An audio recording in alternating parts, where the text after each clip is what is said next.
बिस्मिल्लाहिर्रहमानिर्रहीम। ये past papers में जो थ्योरी आई है, ये आप इसको देखें। इनसे ज़्यादा टॉपिक्स आपकी बुक में मौजूद हैं।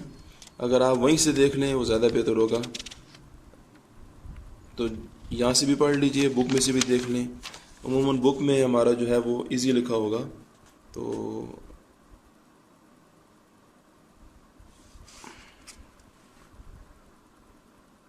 अब ये जो फार्मूला वगैरह इनकी डेरिवेशन जो है ये नीचे हो रही है, इसको करने की ज़रूरत नहीं है आपको।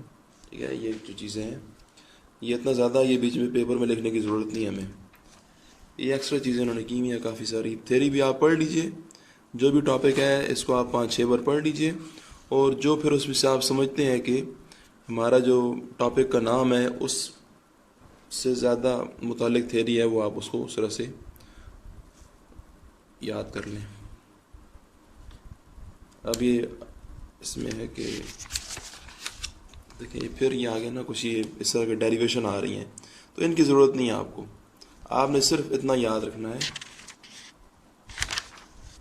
बस ये एक फार्मूला इतना सा बस। R is equal to covariance और ये नीचे स्क्वायर रूट ऑफ वेरियंस। और आर का अपना एक फार्मूला ये जो हमने काम में भी यूज़ किया है, ये भी यूज़ किया है। और जो आपने आर के फार्मूला याद किए हैं बस वो लिख दें। बाकी इतना सारी ये डेरिवेशन है, इसकी ज़रूरत नहीं है हमें। ठीक है, तो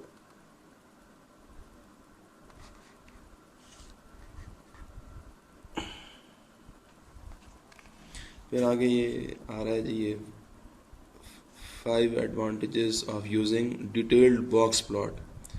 तो बॉक्स प्लॉट तो हमारी बुक में है ये, लेकिन इसके एडवांटेजेस इन्होंने अच्छा किया कि ये लिख दिए हैं, ये हमारी बुक में नहीं है। आगे ये न्यूमेरिकल है। उसके बाद जी थ्योरी में है कि explain the properties of standard deviation and variance. तो ये जो प्रॉपर्टीज़ हैं ये हमारी बुक के अंदर भी मौजूद हैं, वहीं से आप इनको पढ़ लीजिए, वो ज़्यादा बेहतर रहेगा। उनको आप यहीं वहीं से पढ़ लीजिए। आगे कह रहे हैं कि does variance provide more information than standard deviation. तो इस चीज़ का आंसर आखिरी जो पैराग्राफ है ना, ये इसको आप पढ़ लीजिए। प्रॉपर्टीज़ बुक में से आप पढ़ लें, और बाकी ये जो चीज़ है ये 2 पैरा ये आप यहाँ से पढ़ लें। फिर ये है जी differentiate between quartile deviation and mean deviation. ये भी बुक के अंदर हमारी मौजूद हैं टॉपिक्स, लेकिन डिफ्रेंशिएट बिटवीन वो जो क्वेश्चन की एक है ये तरीका है, वो उस लिहाज से आप इसको ज़रा पढ़ लीजिए।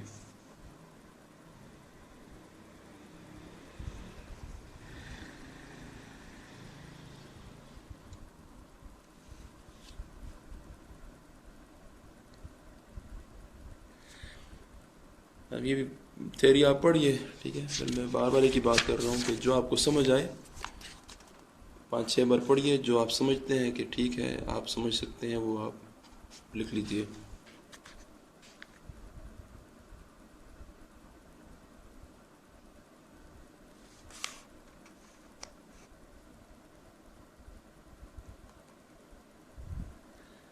ये काफ़ी ज़्यादा लिखा हुआ है इसके अंदर, बहुत ज़्यादा लिखा है इन्होंने। पेपर में ये सारा लिखने का टाइम भी नहीं होता है हमारे पास।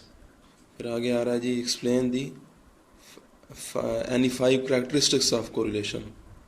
हमारे बुक के अंदर प्रॉपर्टीज़ ऑफ कोरिलेशन है।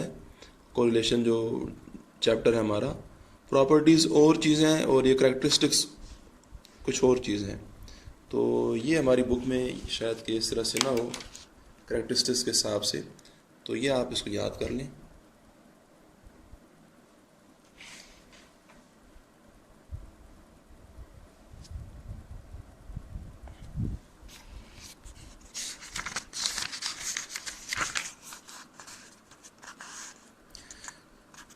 ये भी काफ़ी ज़्यादा लिखा हुआ है। ठीक है, आप पढ़ लीजिए इसको और शॉर्ट कर लें खुद से। बस इतना हो कि हमारा बस एक 2 पेज बन जाए इसके, कोई भी टॉपिक आए।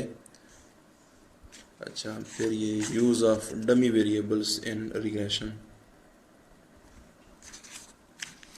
ये भी टॉपिक आपका इकोनोमेट्रिक्स में होगा, लेकिन आप इससे यहाँ से पढ़ लीजिए।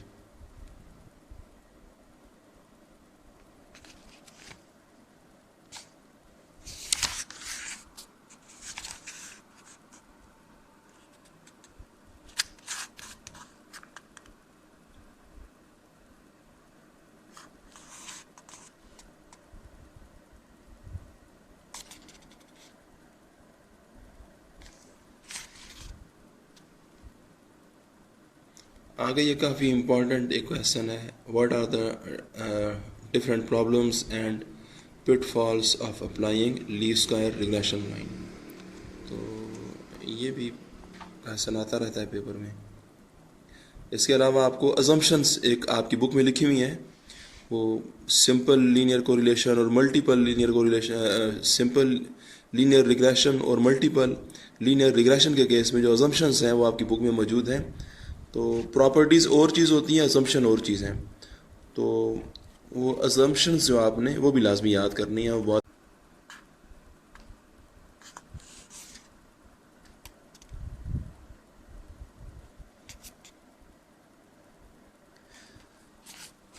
बस मेन आपने मिसाल, अब क्वेश्चन नंबर ये पार्ट, ये फिफ्थ, ये जो हमारा इन्होंने हेडिंग दी है, wrong choice of functional form. Paper में बस आप ये लिखिए और ये जितना बड़ा पैरा ने लिखा है इस पैरा में से बस 2-3 लाइनें आप यहाँ से याद कर लें, ठीक है। ये फिर नीचे ऐसा ही है कि जो मेन हेडिंग है हमारी बस उन्हें याद रखें, नीचे थ्योरी जो है वो बस उसको पढ़िए और बस 2-3 लाइनें आप याद कर लें, इतना ही काफ़ी है। ये इतने बड़े बड़े पैरा लिखने की ज़रूरत नहीं है, ठीक है।